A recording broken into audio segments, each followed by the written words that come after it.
दोस्तों, ये कहानी आपको सफल बना सकती है। इसे ध्यान पूर्वक सुनना। गौतम बुद्ध और आलसी आदमी। एक दिन गौतम बुद्ध अपने ध्यान में बैठे थे कि वहां पर एक आदमी आया।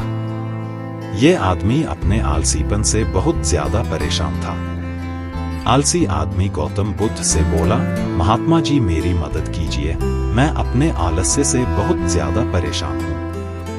आप कोई उपाय बताइए जिससे मैं आलसीपन से छुटकारा पा सकूं। गौतम बुद्ध ने उस व्यक्ति से कहा, पहले मुझे यह बताओ कि ऐसा क्यों लगता है कि तुम आलसी हो।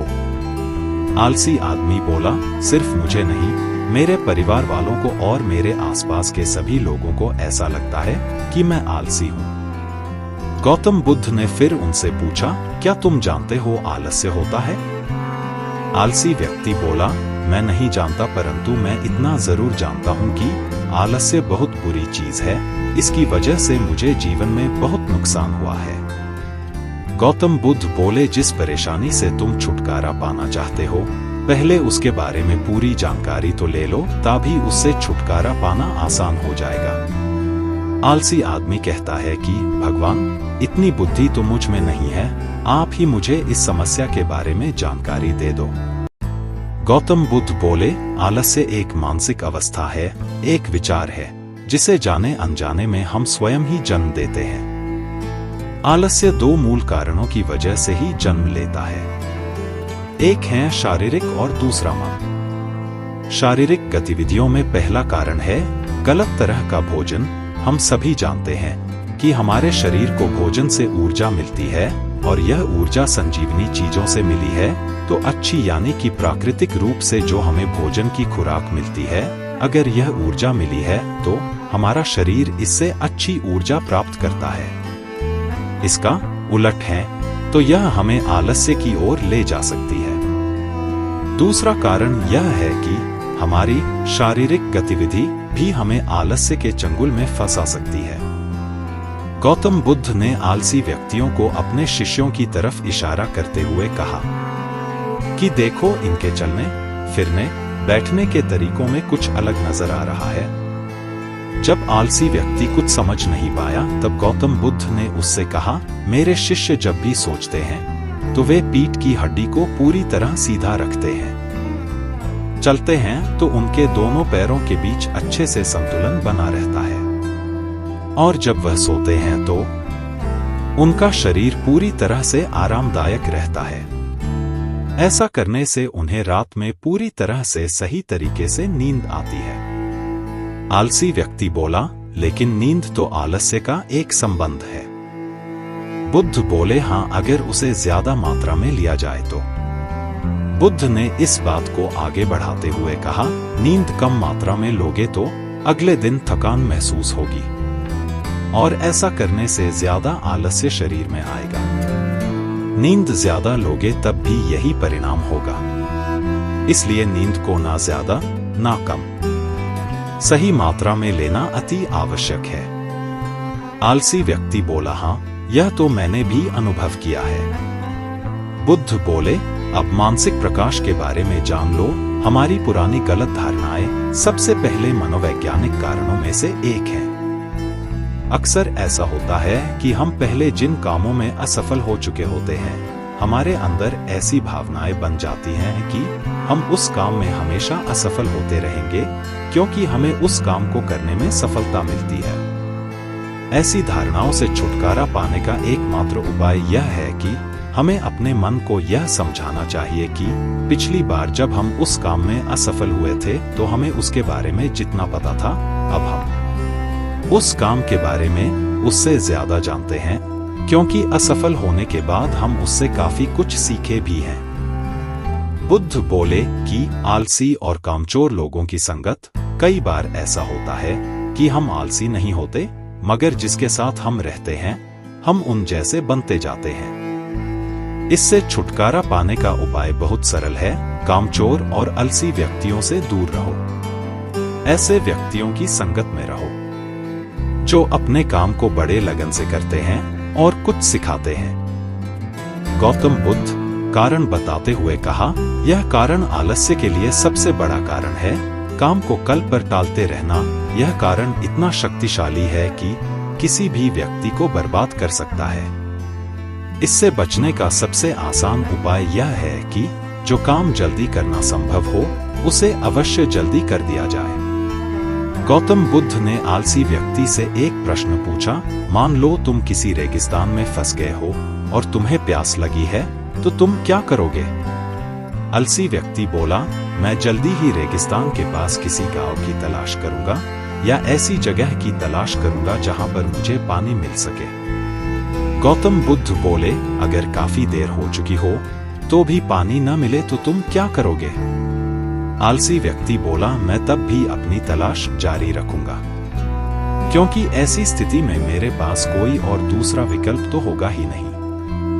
गौतम बुद्ध बोले, बिल्कुल सही, और यही है मानसिक स्तर। किसी भी निश्चित लक्ष्य का नहीं होना, यह भी आलस की ओर ले जाता है। अब सुनो, गौतम बुद्ध बोले, सोचो कि तुम्हारे पास काफी सारे सोने के दागिन हैं जो तुम्हें एक से दूसरे स्थान पर ले जा रहे हैं। आप चलते चलते थक जाते हैं और किसी पेड़ के नीचे बैठ जाते हैं और तुरंत दूर से कुछ चोर आपकी तरफ दौड़कर आ रहे दिखाई देते हैं। तो क्या तब भी तुम आलस करके वहीं बैठे रहोगे या ऐसी स्थिति में आप वहां से उठकर स्थिरता लाएंगे? आलसी व्यक्ति बोला, जी मुझे वहां से भागना ही नहीं तो मेरी जान और सोने के दागिने दोनों खतरे में पड़ जाएंगे।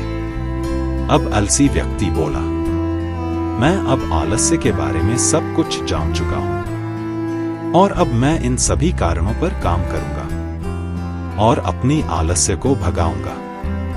दोस्तों, आशा करता हूं गौतम बुद्ध और आलसी व्यक्ति की कहानी आपको अच्छी लगी होगी और इसे पढ़ने के बाद अब आप कभी भी जीवन में आलस नहीं करेंगे और हमारी वीडियो को लाइक भी करें। बढ़ते हैं एक और कहानी की ओर। किसी एक गांव में रहने वाले एक मूर्तिकार की है जिसने बहुत ही खूबसूरत मूर्तियां बनाई थी और इस काम से वह अच्छा जीवन यापन कर पाने लायक कमाता था। कुछ समय बाद उसके घर एक बेटा हुआ और जिसने कम उम्र में ही मूर्तियां बनाना शुरू कर दिया था और उसकी मूर्तियां भी बहुत सुंदर दिखती थी। मूर्तिकार अपने बेटे की सफलता से काफी खुश था, फिर भी वह अपने बेटे की प्रत्येक मूर्ति में कुछ न कुछ जरूर देखता था और बेटे को उनके बारे में बताता था। वह बेटा कहता है, मैंने अच्छा काम किया है, लेकिन अगली बार इस कमी को दूर करने की कोशिश करूंगा।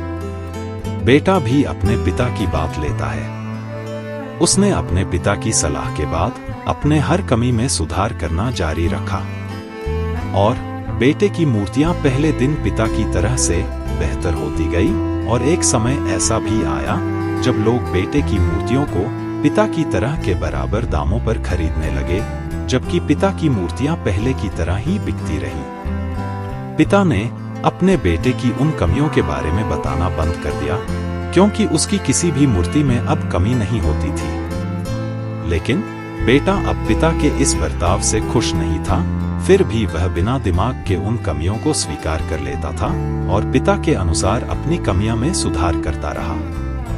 आखिरकार एक दिन ऐसा आया जब उसके पिता ने अपनी योजना में कमियां निकालना चाही, तो बेटे ने गंभीरता से जवाब दिया। बेटे ने कहा, पिताजी, अगर आप इतने श्रेष्ठ मूर्तिकार होते तो आपकी मूर्तियां मेरी जरूरत से कम कीमत पर नहीं बिकती। मुझे नहीं लगता कि मुझे अब आपकी सलाह की जरूरत है। मेरी मूर्तियां परफेक्ट हैं। पिता ने यह सुनकर अपने बेटे को सलाह देना बंद कर दिया। कुछ महीने पहले बेटा खुश था, लेकिन फिर उसे एहसास हुआ कि उसकी मूर्तियां बिकने की अब थोड़ी भी उम्मीद नहीं थी और अब उसके दिनों की कीमत भी बढ़ती बंद हो गई है। पहले तो उसे कुछ समझ नहीं आया, लेकिन फिर वह अपने पिता के पास गया और उनसे मदद करने को कहा। पिता ने बड़ी शांति से बेटे की बात सुनी, जैसे उन्हें पहले से ही पता था कि ऐसा दिन आएगा। बाप का चेहरा देखकर बेटे ने भी यह महसूस किया और पूछा, क्या आप पहले से जानते थे कि ऐसा कुछ होने वाला था?